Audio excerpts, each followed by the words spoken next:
So I need to tell y'all what's been happening to me, which is why I've been missing my reviews and stuff like that. So I have rental properties, right? I have 2 properties that I purchased. One that I purchased very early on a few years back, and is one of the books I'm writing, you know, how to buy your first home and the things you need to know and things to cut costs and, you know, basically how to get your dream home. So I purchased the second home shortly after, and I put them off for rentals, had to move when my husband got a good job. But the problem is I have a tenant now, or I had a tenant. And this tenant, she came to me. She was like, I go to church. She was a sister. She seemed like she was responsible. She lost her daughter, I think a year or so prior. She had 1 more daughter. She was a foster care parent, and she worked. She had a full-time job. So she seemed, you know, put together. Her credit was okay. You know, people credit is different. She had over 600 credit. It wasn't horrible. So I asked her, I said, okay, this is how much security deposit she got to give, because you do have foster kids. I don't know what kind of damage she could do to the house. The house was barely 2 months lived in, professionally painted. I had just purchased the home. We were supposed to live in it ourselves if we didn't have to move for my husband getting the job that he got. So she gets in this house, y'all. This is a 6-bedroom, 4-bathroom, full 4-bathroom house. It's over 3,000 square footage. All right. She has her rent that she has to pay. She has the water bill she has to pay. She has electricity she has to pay. She signed the lease. She knows exactly what payments she's supposed to make. She now wants to tell me initially, now that she signed the lease, shortly after, since the rent is so high, I think that you guys should pay for my electricity and my gas. I'm like, no, we're not using your electricity and we're not using your gas, and you knew the rent before you signed the lease. So that was my first red flag with how she's gonna behave. But mind you, we just moved to a new place. We're trying to settle ourselves. It's a new job. And shortly after, I got pregnant with my 3rd kid. So we're trying to basically like, okay, we don't really have time. The place we moved to was about an hour and a half away from the house. And it just wasn't something we just keep going back and forth with. And we already have a 1-year lease. Let's just give her time. So maybe she just adjusts. She has a good job. She's getting money from the government for the foster care kids to also support the home. She's able to pay the bills. Let's see how she does. As time went by, her attitude got so much more worse. The previous property I have, I'm also a landlord, and my tenants there called me to ask me if they can renew their lease because they just didn't want to go because of how reasonable, how kind, and how understanding I've been. And because I generally am one of those landlords, I'm not a slumlord. I will fix what needs to be fixed so long as it's not something that's your fault. That's wear and tear. If it's air conditioning, things like that, you know, summertime, those are not something that you can control. It's hot as heck. The weather's bad. You know, a fan might need to be replaced. Freon might need to be added. All these other different things. So I can deal with those things and I'll get the job done. But anything else, you call me for some dumb stuff like, oh, you know, the front yard is this. Well, your lease says that you're responsible for the front yard. It's your home while you're there. So you need to treat it like your home, but don't change anything from the original structure.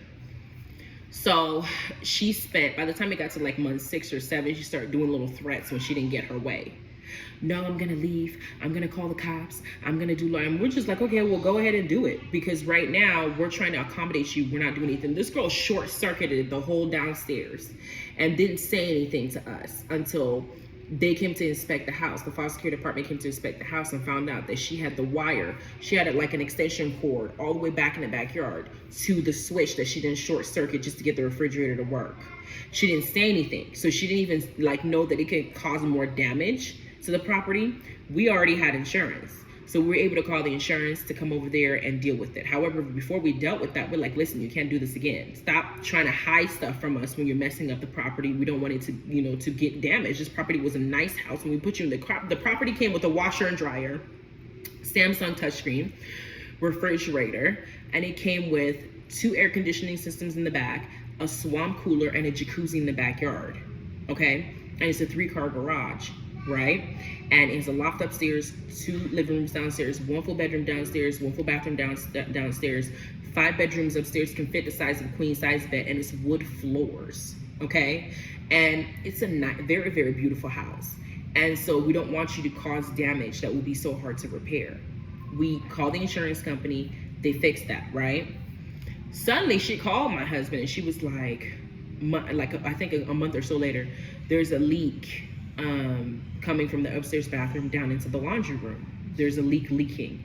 Now, mind you, when we bought this house, we did a thorough inspection before the house was purchased to make sure everything was the way it was. I'm like, what did you do for there to be a leak from upstairs to downstairs? But it was covered under insurance warranty. So we called, but we asked her to send pictures of what it looks like. That way we can provide it, because that's what they wanted to see how they were gonna work towards fixing it. She didn't want to do that. So when they ended up going there, they had to cut a hole in my wall to see what's going on from upstairs to downstairs. And okay, so when they finished fixing it, they realized that it was a pipe or something that came loose, all that stuff. They did the repairs, and they said, hey, we have to now find somebody to close the hole because the hole wasn't authorized. The insurance company said that. She gets mad at us, talking about, there's so much wiring in there. You need to reduce my rent. There's wires sticking out of it. There's this sticking out of it. So my husband's like, okay, we'll take a picture. Let's see these wires that are sticking out of it, because we know that there's no wiring up there. So what are you talking about? It's just a hole, a little small box. There's no ants, roaches, or anything coming out of it. We just need to find somebody to come there and put sheetrock in there, because you didn't take the picture we needed you to take in the very beginning for us to let the insurance company know, so they can see and then let us know, hey, we don't authorize if there's a hole we got to put in. We're not paying for that. We're just paying for the pipe to fix. You're gonna have to find someone to actually patch up the hole. You refuse to send the photo, and we can just come into the property because you have to respect your privacy. So this is something, a function of your behavior. So you have to wait for us to find someone. We found someone within a day. That person came, and the picture they sent to us, it was just a hole in the wall. There was nothing sticking out of it. There was nothing unsightly of it. It was somewhere in the living room, in just a small little box. He went, got some sheetrock, he patched it up, sealed it correctly, came back and matched the paint and painted it. Now, with her dumb self, she doesn't realize that when you match paint and you paint the wall, it needs to dry for it to blend in with the color. So she's gonna go, you picked a different color, it's not the same color, just whining. And we're like, you need to give it 24 hours for it to dry. Why didn't you ask this to the man about it when you come, just looking for all these little petty stuff? At this point, I told my husband, I'm sick of her. I don't want to deal with her. I don't want to talk to her. She doesn't listen. She's unreasonable. She's going off and whining. She doesn't even listen to what you're saying. She's just going off and we're saying, listen, it takes 24 hours to dry, and she's already cussing you out because she's not even reading the messages and not using her common sense. She's a young 27-year-old, I think, 27, 28-year-old. I'm wondering how they're giving her kids if this is her mentality. The thing about it is, when you confront her and when you're standing face to face to her, her voice is completely different. I just thought that if we were gonna do this, I just thought that it was gonna be okay. That kind of situation. But on text messages, she's a whole thug. So we now get to her lease being up. And mind you, she'd been threatening this whole time. She's moving, she's leaving, she's calling the cops, she don't wanna be here. So I had my husband send her 30-day notice. She paid her water and trash bill, which was her water and trash bill. And right after she paid it, we sent her a 30-day notice. We gave her 30 days to move off the premises. She assumed that us giving her 30-day notice after she gave us her water and trash bill was something that was a day. She goes, yeah, I thought you were being funny. Girl, we still have your security deposit. We can still deduct it from there. It doesn't matter which timeline we gave it to you. We gave you a chance to let us know if what you want to do with the lease. We gave you half the month. You didn't say anything, so we just asked you to leave. And we gave you 30 days to do it. Her lease was up August 1st. We gave it to her middle of the month. So we said, okay, we'll give you till August 14th to go. That way you get the full 30 days to find someplace else to be, since you've been spending time complaining. And we're not just gonna let you live in that house without a lease based on how you act. That's just not something I'm gonna trust you to do. So she decides to play some serious games. I'm gonna stay here as long as I want to. If I wanna leave by August 14th, I will do it when I'm good and well ready, until a full eviction has been processed. I'm not going nowhere. I said, okay, so we're just gonna go with eviction then? You can hit your credit for anything you owe. All that stuff. She just went off, and I said, okay, cool. I stopped talking to her. August 15th gets there. Now I have to drive an hour and a half up to where she is to go and see. First of all, before I had money to go to court to go and start the eviction process, but first I want to make sure that she's no longer in the property before I do it, or she's still in the property before I go ahead and proceed. So I get to the house, and instinctively there's a sign in front of the door that says, take your shoes off. I look down, check the rug. There's no keys to the house, no nothing. My front door was unlocked. Because there's a gate in front, is unlocked. My door behind it, which is a security door, was also unlocked. And I assumed that sign meant that she left, and she wanted to actually give the impression that the house is clean by leaving a sign saying, please leave your shoes at the door.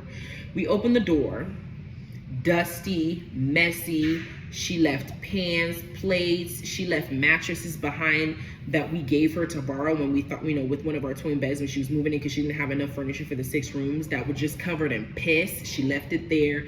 She left a bunch of stuff in the backyard, kiddie pools, lawn chairs, little, all these other things she left behind. Downstairs in the downstairs room, she left trash behind. The garage was just a whole bunch of stuff that was also there, her property. So, and then we go upstairs, there's some clothes on the stairs, some shoes on the stairs. There's a broken twin size bed frame in one of the bedrooms. We noticed that she broke the wood floor, part of the wood floor on the stairs and part of the wood floor upstairs. So now I have to figure out what damage is done, just to let the people come and fix it. But I'm still noticing that we don't have our mail key, we don't have a garage key, and we don't have a house key. So my husband messaged her and say, hey, there's still stuff in the house. We'll even give you an extra 2-3 more days to come clear everything if you need more time, so you can return the keys. We need the keys to our mailbox because now our personal mails are going to the house. You no longer, on the lease, you shouldn't have access to this property. It's not yours. Now, mind you, her lease agreement specifically says that we got 30 days to return her deposit, because in 30 days we can figure out how much damage she did and figure out what she needs to pay. She don't know the rules. She even tried to read her release. She just signed it, even read it. This girl is going off, yelling, calling us all sorts of bums and names and stuff, telling us that we're a thief, we're stealing her stuff, and she's gonna keep the mail key. And she's actually repeating stuff from my mail that she's receiving, meaning that she's still going into my mailbox, my personal mailbox with my business and everything in there. That could be something from the IRS, and she's going through it when we're not there because she doesn't want to give us our mailbox key. She thinks that if she holds it hostage, we're gonna give her security deposit back. I'm like, girl, if we don't have these keys by this date, I'm gonna call the police and file a report, because you cannot have access to our property when you don't live there. And you can't have access to my mail when you don't live there. So she now said, mind you, before we evicted her, or before we wanted her to leave, she said, I can't leave, I'm pregnant, and My husband and I talked about it, and we're like, okay, we'll give you maybe 6 months more if you need it, just so we're nice, because I know that, I just had a baby. Having a baby is a difficult thing. She wasn't even reading it. She was still going off. She went from saying that she can't leave, that she has a 6-month baby, to now later on saying, well, I bought a house of my own. I bought a house. I told you about. I said, well, if you buy a house, why are you keeping our stuff hostage?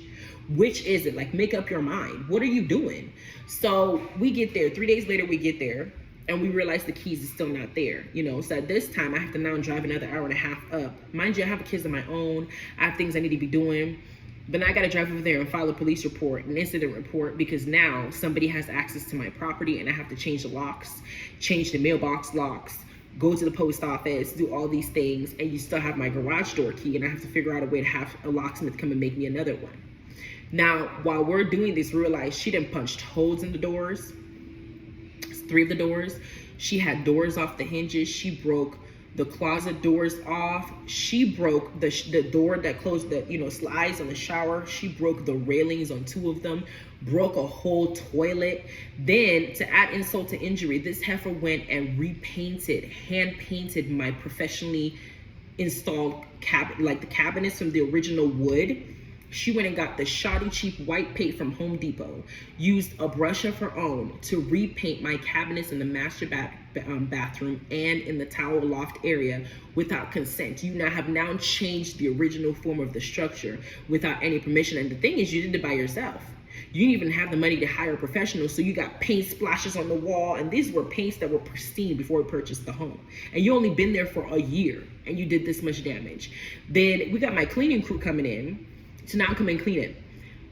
Then tell me why this heifer put used poop diapers from her baby inside the drawers, inside the bathroom, and inside the drawers in the kitchen. She had splashed poop inside those diapers and stuffed them inside the drawer cabinets, so that way they could sit there and the cleaning crew was trying to scrub shit out of freaking cabinets. She knocked out like holes on the doors, and then the doorknobs were coming out. We had to fix the railing. She broke several blinds in the house. And then because she had a dog run up and down the house, because there were several areas where the dog had pissed and marked all over the wall. There's several puddles of dried piss on the wood floor. There's shit stains all over the wood floor. Some of them you have to use a brush to scrub out of. It was like a pig lived there. The kids had written all over the walls with markers, written all over the doors, some of the doors with markers. And then you add all of this, and then you now go and add the poop to it. And then you have the nerve, in addition to the paint mess you made, to now go up here talking about you want to keep my mail key, my house key, my garage door key to get your security deposit back. Do you not know that your security deposit is to be used to go ahead and deal with the damages that you do on the properties that you're living in? That's what it's for. That's why we took it in the first place. But your dumb self, thinking that you're smart, are not paying attention to the legal documents you're signing and what it's telling you. So here I am sitting up here. I now have to go to the sheriff's office, file a police report. They didn't found her so quick. They gave me the rundown saying it's your right, if you have a security deposit, to go and replace those locks and make sure that you deduct it from her and the security, because she can't keep that if the lease is up and she's supposed to have it moved out. I said, I know, I just want to make sure, because she's texting me all sorts of nonsense, that this is on record, that this girl is unreasonable. I guess they must have contacted her, and he must have read her rights too and told her what I am liable and I'm able to do, because I hadn't heard from her since then, because she did all this punching holes in the wall and this diaper stuff and some extra damage to the property, thinking that she was still going to get her money back. Now she's finding out I have to replace 3 of my doors. I had to now have professionals come in there and not only clean the drawers up, but they had to sanitize it. Then on top of that, she left a piece of cake on purpose inside the freezer, turned the electricity off. And what baffles me the most is, because she was playing with her move out date, she tried to say, well, I left July 27, 28. I have proof to show that I turned the electricity off. Well, Heifer, you didn't tell us that. Because when we were trying to work with you on dates, you didn't tell us when you were moving out. So you told us that you won't leave until there's a full eviction in play. I didn't come there till August 15th, the end of your 30-day notice. So that means that for 2 weeks, she had this cake in that fridge. And literally my freezer has like genuine mold. I have to go there and really have like some company come out and just really deal with that to make sure that it's not something toxic. What kind of human being is this? And this heifer proclaims herself to be a churchgoer. You are a terrible Christian. So I've been driving back and forth and having to come back here, in addition to being able to pick my kids up. And I'm having this cleaning crew go through this house, and they're shocked. I'm in shock too at how filthy another human being can be. It is disgusting to have feces on some wood. These are some nice wood. The wood that she broke, that they went to go try to fix, they said this wood has been discontinued. You have like, it's been discontinued. I can't even like, it's just a lot. The piss, the alcohol drinks that were just splattered all over the walls on the corner. You have a mom, you were pregnant, you have daughters of your own, and you have foster kids. The foster kids are in your house to be in a safer environment, and you have them living like this. You're sick. So that's what I've been dealing with. And so I'm in the final stretch. I had to replace the toilet, had them just fix a whole bunch of stuff. So I've been dealing with that, and I just haven't had time. But I'm finna go watch Love and Hip Hop next, and then come back and let y'all know, what I think about that. But